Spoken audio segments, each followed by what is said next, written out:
You take things for granted. Your parents, your health, your abilities, the people you love. You assume they'll always be there, until one day they're not. And then you think, I should have appreciated them more while I had them. The Stoics had a practice for this. They called it negative visualization, deliberately imagining loss before it happens, not to be morbid, not to create anxiety, but to appreciate what you have right now, while you have it, and to prepare your mind for what's inevitable without being shaken by it. In the next few minutes, you'll learn this ancient practice and why it leads to more gratitude, not less. The Stoics called it premeditatio malorum. It means the premeditation of hardship, imagining difficulty before it arrives, not because they wanted hardship, because they wanted to remove fear and stop living like everything is guaranteed. Seneca described one version of it. He would intentionally live simply for short periods, simple food, rough clothes, fewer comforts, not to punish himself, but to prove something to his mind. If my life gets simpler, will I still be okay? And the answer was usually yes. That practice did two things. It reduced fear, and it increased appreciation, because when he returned to his normal life, he didn't sleepwalk through it. He noticed it. Epictetus gave the deeper principle. Keep before your eyes, day by day, that things are temporary, not to sink into dread, but to stay awake. Because when you remember everything is fragile, you stop treating it like it's permanent. Marcus Aurelius practiced this too. He didn't write meditations to impress anyone. It was a private journal, mostly reminders. Reminders to stay steady. Reminders to stay grateful. Reminders to stay wise. And part of his practice was imagining loss. Not in a dramatic way. Not with spiraling fear.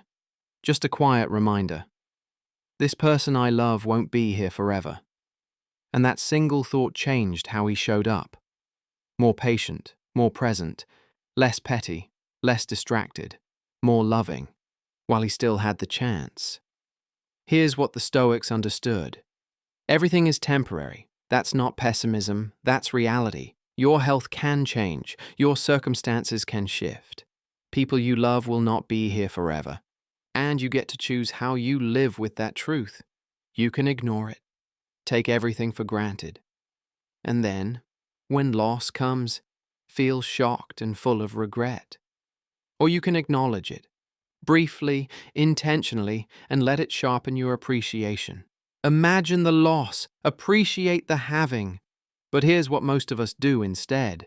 We assume permanence. Your parents are there. You'll call next week. You'll visit next month. There will be time later. Until one day there isn't.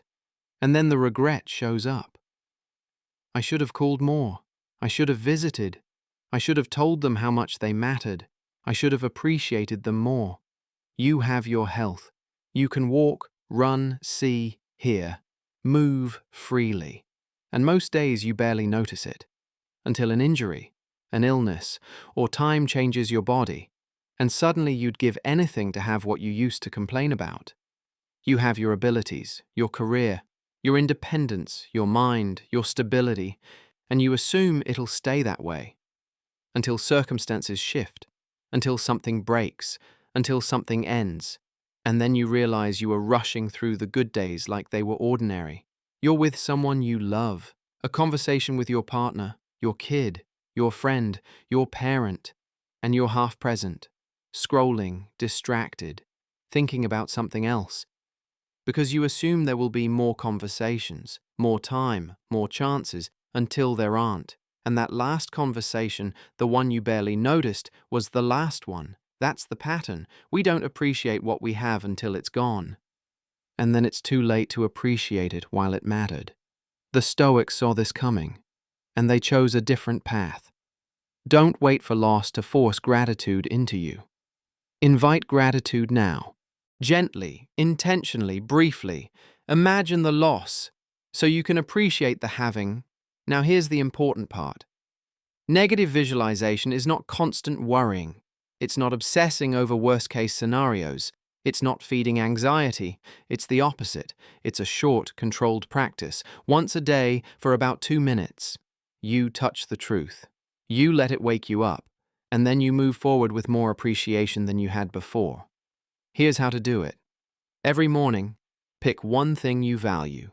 A person, an ability, a circumstance, and imagine losing it today.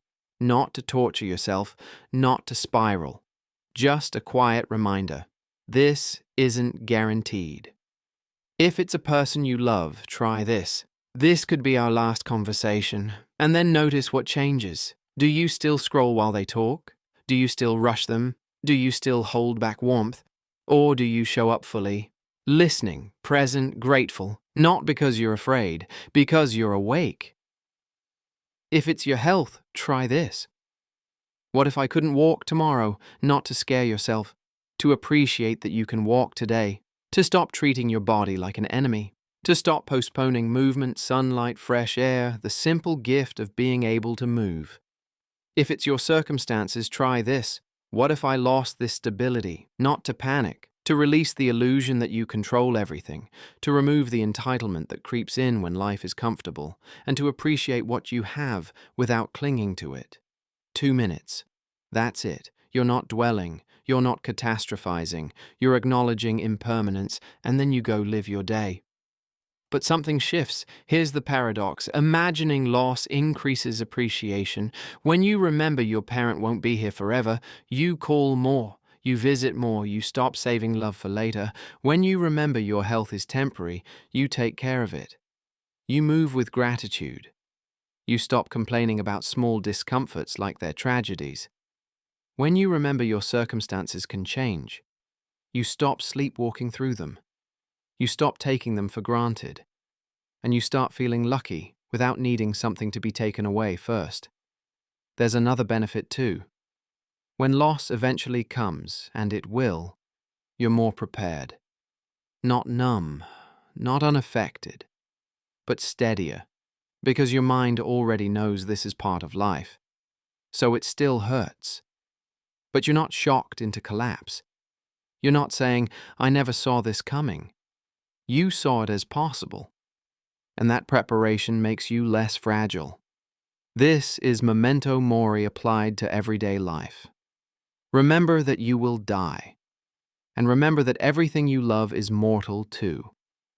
Not to be sad, to be present, to live fully, to reduce regret, to stop postponing what matters. Seneca practiced simplicity so he could look fear in the face and shrink it. Then he returned to his normal life and appreciated it more. Marcus imagined losing the people he loved so he could treat them better while he still could. Not morbid, not anxious, grateful, awake. Here's your practice this week. Every morning for 2 minutes, imagine losing one thing you value.